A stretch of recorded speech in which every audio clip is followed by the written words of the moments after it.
First lecture हम लोग complete करने के बाद आज हम लोग फिर से इन्वायरमेंटल स्टडीज़ का सेकेंड लेक्चर लेकर आ रहे हैं। सेकेंड लेक्चर में हम लोगों को क्वेश्चन नंबर 5-6 से देखना है। 1 से 5 तक हम लोग देख चुके थे, क्वेश्चन नंबर 6 से हम लोग सेकेंड लेक्चर में देखने वाले हैं। चलिए, तो सबसे पहले क्वेश्चन नंबर 6 है, what is soil erosion, how it is affected to land degradation. मृदा अपरदन क्या है, यानी मिट्टी का कटाव क्या है, और यह भूमि क्षरण को कैसे प्रभावित करती है। तो मृदा अपरदन तो सब जानते हैं, मिट्टी का कटाव। तो मिट्टी का कटाव किसके कारण होता है? खाली बारिश के कारण नहीं, हवा के कारण भी बहुत बार मिट्टी उड़ता जाता है, तेज़ हवा के कारण। तो बोलता है मृदा अपरदन वह प्रक्रिया जिसमें मिट्टी का ऊपरी सतह हवा, पानी और वनों की कटाई या अत्यधिक चराई के कारण, ठीक है, हटा दी जाती है। तो मिट्टी का अगर एक परत हट जाता है, चाहे किसके कारण हो सकता है, हवा के कारण उड़ के चला गया, पानी के कारण बह गया, वनों की कटाई के कारण, और या तो चर गया जानवर, तो वैसे कारण से अगर मिट्टी का ऊपरी सतह खत्म हो जाता है तो उसको हम लोग बोलते हैं सॉइल इरोजन, मृदा अपरदन। बोलता है कि मृदा अपरदन भूमि क्षरण को कैसे प्रभावित करता है। अगर मिट्टी ऊपर से उड़ती चली जा रही है तो उससे ज़मीन जो है कैसे टूटता है, मिट्टी कैसे कटाव होता है। तो बोलता है उपजाऊ मिट्टी जिसमें जैविक पदार्थ और पोषक तत्व होते हैं अपरदन के दौरान बह जाती है। पोषक तत्व और जैविक चीज़ तो बह जाता है, इससे भूमि क्या है, किसी काम के लायक कम उपजाऊ हो जाती है और किसी के लिए अनुपयुक्त हो जाती है। दूसरा, तो पहला समझ गए, उपजाऊपन का नुकसान हो सकता है, क्योंकि मिट्टी अगर ऊपर से चला जाता है तो उपजाऊपन उसका खत्म हो जाएगा। दूसरा, मरुस्थलीकरण हो सकता है। अगर बताइए, लगातार मिट्टी अपरदन के कारण मरुस्थलीकरण हो सकता है, क्योंकि जहाँ उपजाऊ भूमि है वहाँ की मिट्टी लगातार कटते कटते कटते उपजाऊ भूमि अगर मिट्टी चला जाए तो उसके बाद वहाँ कुछ नहीं बचेगा, कुछ नहीं होगा, झाड़ी तो लगबे नहीं करेगा, क्योंकि जो उपजाऊपन था वो खत्म हो गया। धीरे धीरे वो जगह क्या बन जाता है, बंजर या रेगिस्तान बन जाता है। देखिएगा, जहाँ पे ज़्यादा पानी बहता है और जहाँ ज़्यादा मिट्टी कटता है वो बंजर जगह हो जाता है। बोलता है लोग वहाँ कुछ खेती नहीं होता है, क्योंकि मिट्टी कटाव के कारण धीरे धीरे, खास करके ये काम ऐसे जगह पे होता है जो ढाल वाला जगह है, वहाँ पे कभी खेती नहीं हो पाती, क्योंकि मिट्टी वहाँ कट जाता है। दूसरा, reduction in water retention capacity. अगर मिट्टी कटते चला जाएगा तो पानी को कौन रोकेगा, पानी भी बह के नीचे चला जाएगा। तो बोलता है कि पानी को रोकने का जो क्षमता होता है वो मिट्टी खो देती है। यहाँ देखिए, अपरदित मिट्टी अपनी जल धारणा क्षमता खो देती है, जिससे पानी का बहाव बढ़ जाता है और वो सीधा जाके बह के निकल गया, पानी उसको मिट्टी उसको एब्जर्व नहीं कर पाया। वनस्पति पर उसका प्रभाव पड़ता है। मृदा अपरदन के कारण परत जब हट जाता है तो पेड़ पौधे के जड़ों को पोषक तत्व नहीं मिल पाता है, और नहीं मिलने के कारण धीरे धीरे वो भी खराब होने लगते हैं, ख़त्म होने लगते हैं। जल निकाय में गाद जमा होता है, मतलब एक जगह पे कचरा जमा हो जाता है। अपरदित मिट्टी अक्सर नदियों झीलों में जाकर गाद, मतलब क्या उसको बोलते हैं, दलदल जमा कर देती है, और जिससे जलीय परिस्थिति के तंत्र को प्रभावित होता है। वहाँ भी बहुत सारे जीव जंतु चला जाता है, सिंचाई और पीने के लिए जल का उपलब्धता कम हो जाता है, क्योंकि वहाँ क्या बोलते हैं उसको, पूरा मिट्टी जाके घुस गया और पूरा गंदा कर दिया पानी को। इकोनॉमिक इम्पैक्ट उसका है, अगर उपजाऊ भूमि कम होगी तो उत्पादन कम होगा कृषि का, और उत्पादन कम होगा तो किसान को आर्थिक नुकसान होगा, और किसान को आर्थिक नुकसान होगा तो लोगों को खाने का सामान कहाँ से मिलेगा। तो ये भी समस्या है, इसलिए मृदा अपरदन एक बड़ा चैलेंज है। 7वां क्वेश्चन है, how mining and industrial activity affect the environment of Jharkhand. खनन और औद्योगिक गतिविधि झारखंड के पर्यावरण को कैसे प्रभावित करती है। तो भैया, डिफॉरेस्टेशन, वनों की कटाई धुआंधार हो रहा है, प्रभावित कर रहा है। एयर पोल्यूशन है, वाटर पोल्यूशन प्रभावित कर रहा है। सॉइल डिग्रेडेशन, मिट्टी का क्षरण हो रहा है, ये प्रभावित कर रहा है। हेल्थ हजार्ड्स, स्वास्थ्य संबंधी बहुत सारी समस्या आ रही है। खनन और उद्योगों से निकलने वाले प्रदूषकों के संपर्क में आने से श्वास रोग हो रहा है, त्वचा संबंधी बीमारियां हो रही है, और अन्य भी समस्याएं आ रही है। क्लाइमेट इम्पैक्ट पड़ रहा है, जलवायु पूरा बदल रहा है। लगातार खनन और माइनिंग होने से, लगातार इंडस्ट्रियल एक्टिविटी होने से ग्रीन हाउस गैसों का उत्सर्जन ज़्यादा होता है, पूरा कार्बन डाइऑक्साइड, मोनोऑक्साइड पूरा जा रहा है इस आसपास के एरिया में। पेड़ कटते जा रहे हैं, पेड़ का काम क्या है, दूसरे गैसों को ऑक्सीजन में बदलता है। तो पेड़ क्या करता है, ऑक्सीजन देता है हमको, सब सारा गैस एब्जॉर्ब करता है। नहीं, पेड़ हमारा सोचो जीवन रक्षक है, सारा गैस कचरा वो लेता है, उसके बाद ऑक्सीजन देता है, तब हम लेते हैं। अब पेड़ काटे जा रहे हैं तो ऑक्सीजन में कन्वर्ट नहीं हो रहा है, यहाँ मोनोऑक्साइड, कार्बन डाइऑक्साइड पूरा फैला हुआ एरिया में, तो लोगों को सांस संबंधी समस्या आने लगी, बीमारी आने लगी, दमा बीमारी पहुँच जाएगा सबको। अगला क्वेश्चन है, defined and causes of environmental degradation related with climate change and pollution. बोलता है जलवायु परिवर्तन और प्रदूषण से संबंधित पर्यावरणीय क्षरण की परिभाषा दीजिए, या कोई परिभाषित कीजिए और इसके कारण बताइए। पहले ये चीज़ समझिए कि क्या होता है जलवायु परिवर्तन। ध्यान रखिएगा, मौसम अलग चीज़ होता है, ऋतु अलग चीज़ होता है, ऋतुएं अलग चीज़ है। ऋतु अलग चीज़ होता है, 6 ऋतुएं होती है, 3 मौसम होता है, ठंडा गर्मी बरसात, और जलवायु परिवर्तन अलग चीज़ होता है। ये हर साल आता है, ठंडा गर्मी बरसात, ऋतुएं हर साल आती हैं, लेकिन जलवायु परिवर्तन 30 साल के बाद आता है। यानी धीरे धीरे धीरे धीरे धीरे धीरे हमारे पर्यावरण में जो परिवर्तन होता है, तो 20 से 30 साल के बाद आपको पता चलेगा कि जलवायु परिवर्तन हुआ है। 20 से 30 साल के बाद आपको जलवायु परिवर्तन के बारे में पता चलेगा कि क्लाइमेट चेंज हो गया है। तो क्लाइमेट चेंज आज के समय में बहुत बड़ी समस्या है, और प्रदूषण तो एक समस्या है ही। तो बोलता है इन दोनों के कारण जो है जलवायु परिवर्तन हो या प्रदूषण से संबंधित पर्यावरणीय क्षरण यानी इन्वायरमेंट को जो नुकसान हो रहा है उसका कारण बताइए। तो बोल रहा है कि पर्यावरणीय गिरावट का तात्पर्य विभिन्न मानवीय गतिविधियों के कारण प्राकृतिक पर्यावरण में होने वाली गिरावट से है, जिसके परिणाम स्वरूप प्राकृतिक संसाधन की कमी हो रही है, जैव विविधता को हानि हो रही है, पारिस्थितिकी तंत्र खत्म हो रहा है। जब जलवायु परिवर्तन और प्रदूषण से जुड़ा हुआ होता है तो इसमें विशेष रूप से बढ़ते वैश्विक तापमान, जिसको ग्लोबल वार्मिंग बोलते हैं, आज के समय में बहुत बड़ा मुद्दा है। चरम मौसम की घटना, हवा, पानी सब पर देखेगा। अब धीरे धीरे देखिएगा सब कुछ बदल रहा है परिस्थितियाँ। कारण क्या है क्लाइमेट चेंज के? तो क्लाइमेट चेंज के कारण क्या क्या हो सकते हैं बताइए। तो ग्रीन हाउस गैस, इतने सारे गैस आ रहे हैं, खास करके अगर हम कार्बन डाइऑक्साइड रहे तो चलेगा, लेकिन कार्बन डाइऑक्साइड के अलावा बहुत सारे गैसेस हमारे आसपास में बन रहे हैं, और सारे गैसेस जो है वो गर्म हवा को धीरे धीरे गर्म कर रहा है। जब पूरी दुनिया में ऐसे ही गर्म होगा तो ग्रीन हाउस गैसेस आएंगे, और वो गैसेस हमारे लिए डेंजरस होंगे, बहुत खतरनाक होंगे। जैसे कोयला से जो गैस निकल रहा है, कोयला से धुआं निकल रहा है, तेल से, प्राकृतिक गैस से, सबसे जलने से होने वाले वातावरण में कार्बन डाइऑक्साइड और अन्य गैसें, बहुत सारी गैसेस मिलेगी, कार्बन मोनोऑक्साइड है जो। अच्छा उतना छोड़ दो, हम लोग अभी अपने घर के ऊपर प्लास्टिक, सबसे ज़्यादा प्लास्टिक है। प्लास्टिक जब अब हीट होता है ना तो उससे भी बहुत सारे गैसेस निकलते हैं, और वो सारा गैस जो है पूरा पर्यावरण में फैल जाता है, और पर्यावरण के माहौल को थोड़ा गर्म कर देता है, और जैसे गर्म करता है वहाँ ग्रीन हाउस गैसेस आने लगते हैं, जो ग्लोबल वार्मिंग का कारण भी बनता है। वनीकरण तो जान रहे हैं, वनों की कटाई के कारण जो है सबसे ज़्यादा देखिए CO2, और वन क्या कर रहा है, पेड़ क्या कर रहा है, CO2 कार्बन डाइऑक्साइड को क्या करता है, कार्बन डाइऑक्साइड को लेता है और ऑक्सीजन में कन्वर्ट करता है। पेड़ ही नहीं रहेगा तो कौन नहीं करेगा। तो वैसे में भी कार्बन डाइऑक्साइड ज़्यादा हो जाएगा तो ग्रीन हाउस गैस बन जाएगा वहाँ पे। एग्रीकल्चर और लाइव स्टॉक, खेती से संबंधित बहुत सारा ऐसा चीज़ है जिसको हम लोग क्या कर रहे हैं। देखिए कृषि पद्धतियाँ विशेष रूप से पशुधन पालन मीथेन गैस उत्सर्जित करती है, जो शक्तिशाली ग्रीन हाउस गैस है, और जो जलवायु परिवर्तन में योगदान कर रही है। मतलब है कि जो हमारे यहाँ जानवर होते हैं, उन जानवर का जितना भी मलमूत्र देख रहे हैं, जितना अवशेष देख रहे हैं, और जो खेती का अवशेष है उसको हम लोग साइड में छोड़ दे रहे हैं, वहाँ से गैसेस आ रहा है, या उसको जला रहे हैं वहाँ से गैसेस आ रहा है। वो पूरा गैस ग्रीन हाउस के लिए ग्रीन हाउस गैसेस क्रिएट कर रहा है। आप जो गोईठा होता है उसको जलाइए, लकड़ी को जलाइए, पूरा धुआं, और वो धुआं देखते हैं किसके बर्दाश्त करने लायक नहीं होता है। तो वो पूरा ग्रीन हाउस गैस को पूरा आसपास के एरिया को हीट कर रहा है। जब हीट होगा तो ग्रीन हाउस गैसेस ज़्यादा उत्सर्जित होंगे, और ज़्यादा उत्सर्जित होगा तो जलवायु परिवर्तन बहुत ज़्यादा होगा। पोल्यूशन क्या क्या है, पोल्यूशन क्या कारण करता है, तो आप जान रहे हैं एयर पोल्यूशन किसके कारण होता है। देखिए हमारे हवा में क्या है, नाइट्रोजन ऑक्साइड मिला हुआ है, सल्फर डाइऑक्साइड मिलेगा आपको, ठीक है। ये सब चीज़ जहाँ पूरा रहेगा, एसिड रेन, बहुत सारा चीज़ है जिसके कारण बहुत धुआं परेशानी है, और बहुत लोगों को परेशानी भी है, बहुत लोगों को शारीरिक लॉस भी है। वाटर पोल्यूशन तो जान ही रहे, औद्योगिक अवशिष्ट, जितना इंडस्ट्री का कचरा है सब पानी में मिला दे रहा है लोग। कृषि अपवाह, कीटनाशक, उर्वरक सब पानी में जा रहा है।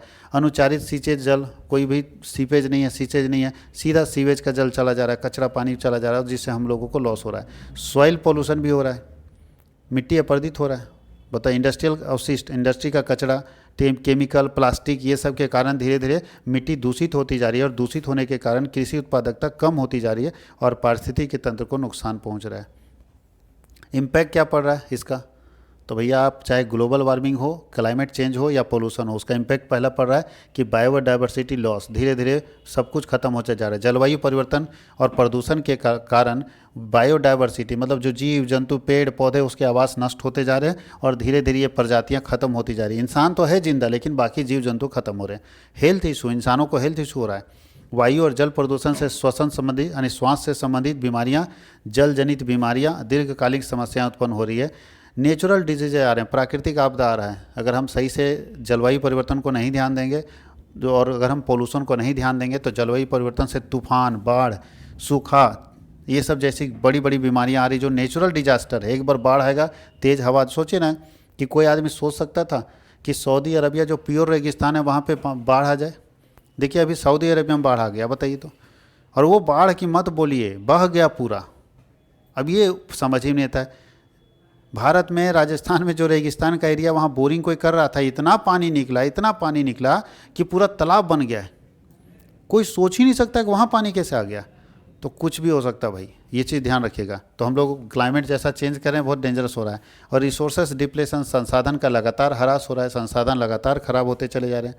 अगला question, what is global warming, explain its causes and effect. Global warming क्या है, इसके कारण और प्रभाव का वर्णन करें। तो ग्लोबल वार्मिंग समझ गए। ग्लोबल वार्मिंग का मतलब दुनिया का तापमान बढ़ना। ग्लोबल वार्मिंग पृथ्वी के औसत तापमान में वृद्धि को संदर्भित करता है, यानी पूरे पृथ्वी का अगर एवरेज टेम्परेचर बढ़ जाता है तो उसको बोलते हैं ग्लोबल वार्मिंग। और जो कैसे हो रहा है, तो जो मुख्य रूप से ग्रीन हाउस गैसों के कारण हो रहा है। यानी हम लोग इतने सारे इतना आलतू फालतू काम कर रहे हैं जिससे गैसेस ज़्यादा बढ़ रहे हैं। और जहाँ ज़्यादा गैस बढ़ेगा, जैसे कार्बन डाइऑक्साइड कहीं खूब बढ़ा दो तो वहाँ टेम्परेचर हाई हो जाएगा। वही बोला, ग्रीन हाउस गैस ज़्यादा उत्सर्जित हो रहे हैं। बहुत सारे कार्बन डाइऑक्साइड है, मोनोऑक्साइड है, ठीक है, बहुत सारे गैसेस अगर जा रहे हैं तो वो जलवायु को हीट कर रहे हैं। जलवायु को हीट कर रहे हैं तो टेम्परेचर बढ़ जा रहा है। जहाँ टेम्परेचर बढ़ रहा है उसी को हम ग्लोबल वार्मिंग कहते हैं। यानी पृथ्वी का टेम्परेचर अगर कुछ बढ़ जाता है तो उसको ग्लोबल वार्मिंग के नाम से हम लोग जानते हैं, ग्लोबल वार्मिंग कहते हैं।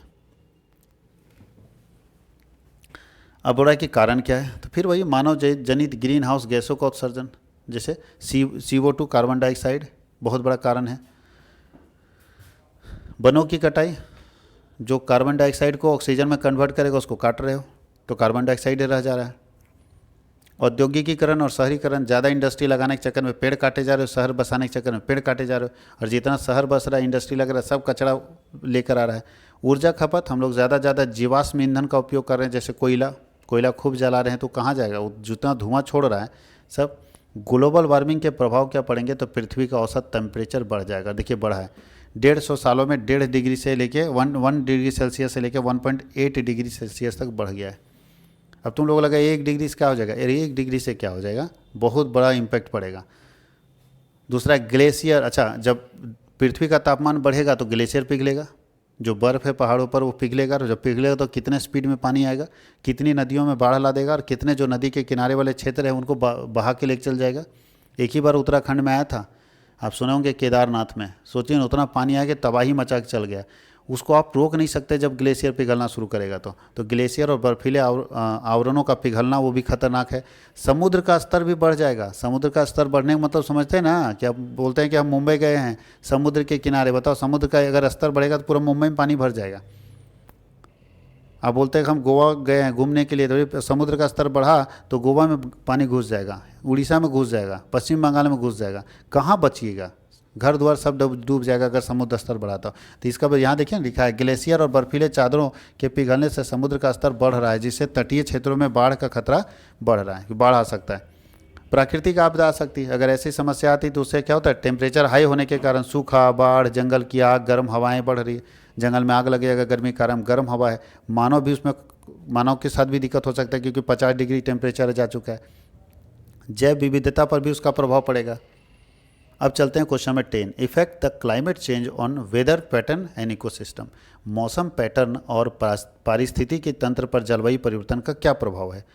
तो चलिए पढ़ते हैं, role of human activity in accelerating climate change. भैया जलवायु परिवर्तन में एक व्यक्ति की क्या भूमिका है, एक मनुष्य की क्या भूमिका है, ठीक है, एक मानव गतिविधि की क्या भूमिका है, उसके बारे में हम लोग डिस्कस कर लेते हैं। तो बोलता है जलवायु परिवर्तन एक ऐसी समस्या जो न केवल प्राकृतिक परिस्थिति के तंत्र को प्रभावित करता है बल्कि मानव को भी प्रभावित करता है और गंभीर रूप से प्रभावित करेगा, क्योंकि जैसे जैसे पृथ्वी का टेम्परेचर बढ़ेगा इंसानों को भी समस्याएं आती रहेगी। क्या कारण है, तो अभी पढ़ा चुके, ग्रीन हाउस गैसों का उत्सर्जन के कारण होता है, जिसमें हमारे पास कार्बन डाइऑक्साइड है, मीथेन है, नाइट्रस ऑक्साइड है, बहुत सारी गैसें हैं।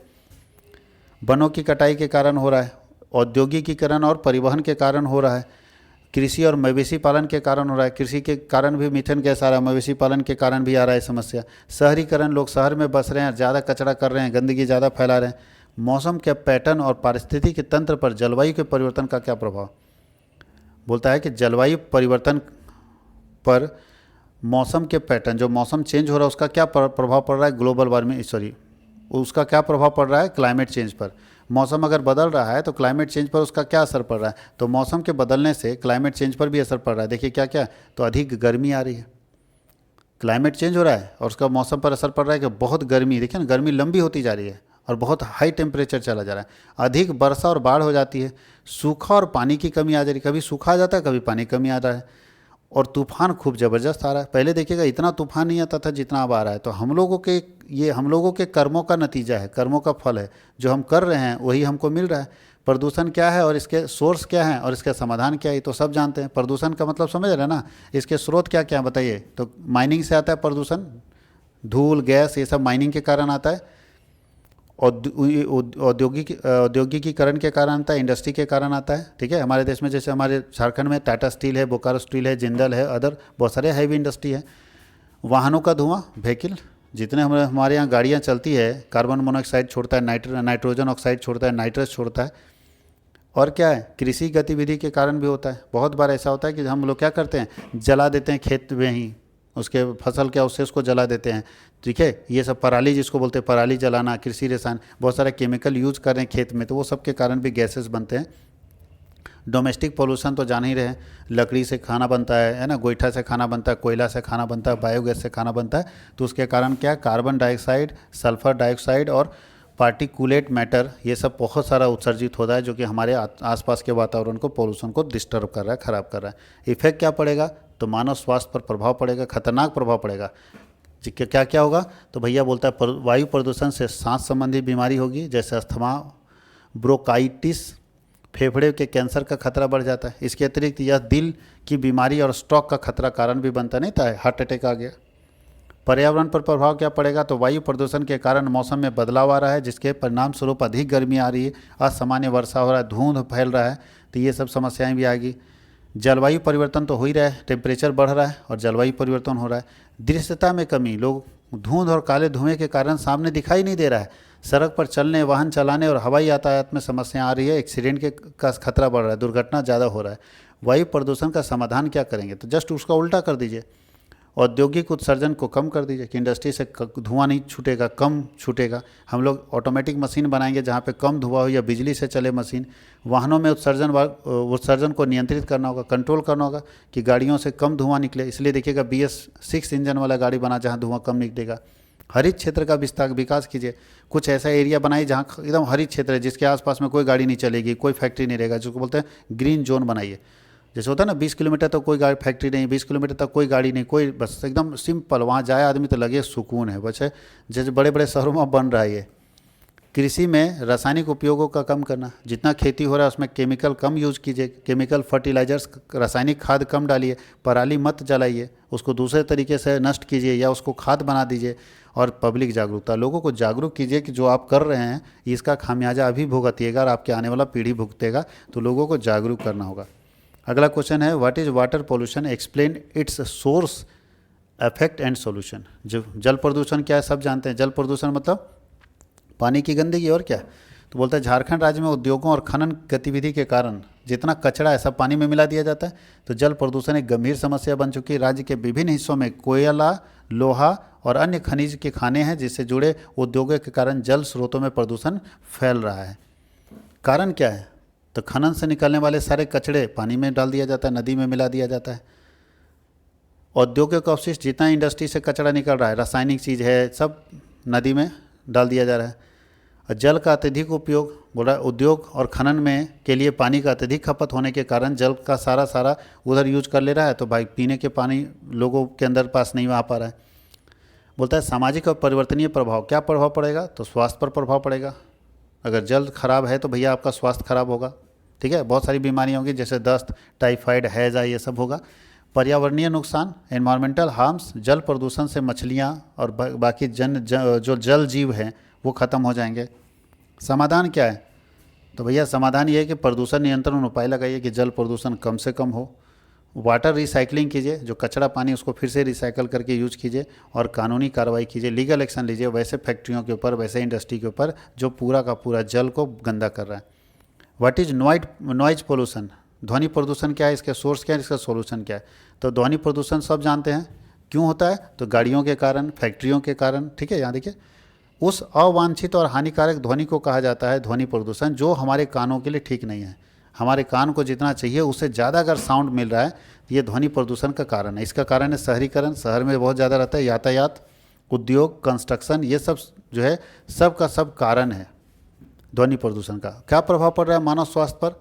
तो सुनने की क्षमता खत्म हो रही है लोगों में, मानसिक स्वास्थ्य खराब हो रहा है, लोग चिड़चिड़ापन हो जा रहा है। देखिए ना, ध्वनि प्रदूषण से तनाव, चिंता, डिप्रेशन, ये सब समस्या आ रही है। आप लगातार साउंड के आसपास में रहोगे तो दिमाग खराब हो जाएगा। हृदय रोग और रक्तचाप, जिसको बोलते हैं हम लोग कि ब्लड प्रेशर हो रहा है, हार्ट अटैक आ रहा है, नींद नहीं आ रहा है, स्लीपिंग डिस्टर्बेंस हो रहा है, शोर की वजह से नींद में रुकावट आ रही है, जिससे शरीर को पुनः ऊर्जा नहीं मिल पा रही है। सामाजिक समस्या, सोशल प्रॉब्लम्स आ रहे हैं। बढ़ते शोर के कारण समाज में गुस्सा, आक्रामकता, चिड़चिड़ापन, अपराध, ये सब बढ़ रहा है, क्योंकि दिमाग उसका शांति नहीं है, चिड़चिड़ा गया है वो। इम्पैक्ट क्या पड़ेगा ध्वनि प्रदूषण का? तो इम्पैक्ट पड़ेगा सबसे पहले ध्वनि प्रदूषण का वन्य जीव पर प्रभाव क्या होगा? संचार में विघ्नता। जो जंगल में रहने वाले लोग हैं उनके आपस में संचार नहीं हो पा रहा है, बातचीत नहीं कर पा रहे वो लोग, क्योंकि वो लोग तो हम लोग जैसा बोलता नहीं ना, तो उन लोगों में दिक्कत हो रहा है। प्रजनन में बाधा, ज़्यादा साउंड होने के कारण, जंगलों में ज़्यादा आवाज़ होने के कारण प्रजनन नहीं हो पा रहा है। जो प्रजनन तंत्र है कि भाई उसके बाद मान लो एक कीड़ा है तो कीड़ा भी तो जन्म देगा ना किसी कीड़े को, तो वो नहीं हो पा रहा है साउंड के कारण। शिकार में कठिनाई आ रही, शिकार करने वाले जानवरों को शिकार करने में दिक्कत हो रही, उसको समझ ही नहीं आ रहा कि किधर है। पहले शांत रहता था तो पैर की आवाज़ से पकड़ लेता था शेर कि वहाँ पे है कोई जानवर, जाके खा लेता था उसको। अब साउंड में उसको समझ ही नहीं आ रहा है। आवास स्थल का परिवर्तन, बोलते हैं अत्यधिक ध्वनि प्रदूषण से जानवर अपने प्राकृतिक आवासों को छोड़ने पर मजबूर हो गए और धीरे धीरे वो अपने अस्तित्व को संकट में डाल रहे हैं। और स्ट्रेस और बीमारी, बहुत सारी स्ट्रेस और बीमारियां फैल रही है। Explain the role of technology in saving of biodiversity. जैव विविधता को बचाने में प्रौद्योगिकी की भूमिका, टेक्नोलॉजी का क्या इस्तेमाल कर सकते हैं आप जैव विविधता को बचाने के लिए? जैव विविधता को बचाने के लिए टेक्नोलॉजी का क्या इस्तेमाल हो सकता है? जैव विविधता मतलब जीव जंतु, पेड़ पौधे, इंसान, सबको बचाने के लिए टेक्नोलॉजी का क्या? तो पहला मॉनिटरिंग एंड डाटा कलेक्शन। आप टेक्नोलॉजी के जरिए मॉनिटर कर सकते हैं कहाँ क्या हो रहा है, डेटा कलेक्शन कीजिए, कौन से राज्य में कहीं गड़बड़ी हो रही है, कहाँ पे ऐसा हो रहा है कि जीव जंतु को मारा जा रहा है ना, प्रदूषण फैलाया जा रहा है, तो ये सरकार को करना पड़ेगा। दूसरा, सरकार प्रजातियों का संरक्षण करने के लिए देखिए एआई तरीका लगाए, आर्टिफिशियल इंटेलिजेंस तरीका लगाए, टेक्नोलॉजी का इस्तेमाल करें और जिससे जीव जंतु को बचाए, हर जीव जंतु के बारे में जानकारी रखे और उसको बचाएं। बोलता है आवास और पुनर्स्थापन, जो जीव जंतु एक जगह से दूसरे जगह चले गए हैं उनके आवास की व्यवस्था करें, उनको पुनर्स्थापित करने की व्यवस्था करें ताकि वो जीव जंतु अपने आप को सेफ रख सके। सतत कृषि और वानिकी, सरकार का सबसे ज़्यादा ध्यान सतत कृषि, ठीक है, सस्टेनेबल एग्रीकल्चर पर होना चाहिए, जो पुराने ज़माने में होता था उस पर होना चाहिए। केमिकल का कम इस्तेमाल होना चाहिए और जलवायु परिवर्तन को ख़त्म करना होगा, जलवायु परिवर्तन को रोकना होगा। बहुत बड़ा संकट है, कैसे रोकेंगे? तो कोशिश करना है कि जो गैसेस जलवायु परिवर्तन का कारण बनती हैं उन गैसों को रोकना होगा, उनका उत्सर्जन रोकना होगा। उसके लिए क्या कर सकते हैं? तो बोला जाता है कि भैया पहले कोयला से बिजली बनता था, अब सरकार बोलती है कोयला हटाओ और सोलर से बिजली बनाओ। जब हम सूर्य की रोशनी से बिजली बनाएंगे तो इतना ज़्यादा कचरा नहीं आएगा, इतना ज़्यादा गंदगी नहीं होगी और इतना ज़्यादा गैस नहीं उत्सर्जित होगा।